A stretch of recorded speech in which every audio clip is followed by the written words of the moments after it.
So, here we go. First, an axis for health, life expectancy, from 25 years to 75 years. And down here, an axis for wealth, income per person, $400, $4,000, and $40,000. So down here is poor and sick, and up here is rich and healthy. Now, I'm going to show you the world 200 years ago, in 1810. Here come all the countries. Europe brown, Asia red, Middle East green, Africa south of Sahara blue, and the Americas yellow. And the size of the country bubbles show the size of the population. And in 1810, it was pretty crowded down there, wasn't it? All countries were sick and poor. Life expectancy were below 40 in all countries. And only UK and the Netherlands were slightly better off, but not much. And now, why start the world? The Industrial Revolution makes countries in Europe and elsewhere move away from the rest. But the colonized countries in Asia and Africa, they are stuck down there. And eventually, the Western countries get healthier and healthier. And now we slow down to show the impact of the First World War and the Spanish flu epidemic. What a catastrophe! And now I speed up through the 1920s and the 1930s. And in spite of the Great Depression, Western countries forge on towards greater wealth and health. Japan and some others try to follow, but most countries stay down here. Now, after the tragedies of the Second World War, we stop a bit to look at the world in 1948. 1948 was a great year. The war was over, Sweden topped the medal table at the Winter Olympics, and I was born.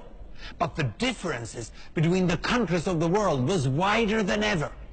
United States was in the front, Japan was catching up, Brazil was way behind, Iran was getting a little richer from oil, but still had short lives. And the Asian giants, China, India, Pakistan, Bangladesh and Indonesia, they were still poor and sick down here. But look what is about to happen. Here we go again. In my lifetime, former colonies gained independence, and then finally they started to get healthier and healthier and healthier. And in the 1970s, then countries in Asia and Latin America started to catch up with the Western countries. They became the emerging economies. Some in Africa follows. Some Africans were stuck in civil war and others hit by HIV. And now we can see the world today in the most up-to-date statistics. Most people today live in the middle, but there are huge differences at the same time between the best of countries and the worst of countries. And there are also huge inequalities within countries. These bubbles show country averages, but I can split them. Take China, I can split it into provinces. There goes Shanghai. It has the same wealth and health as Italy today. And there is the poor inland province Guizhou. It is like Pakistan.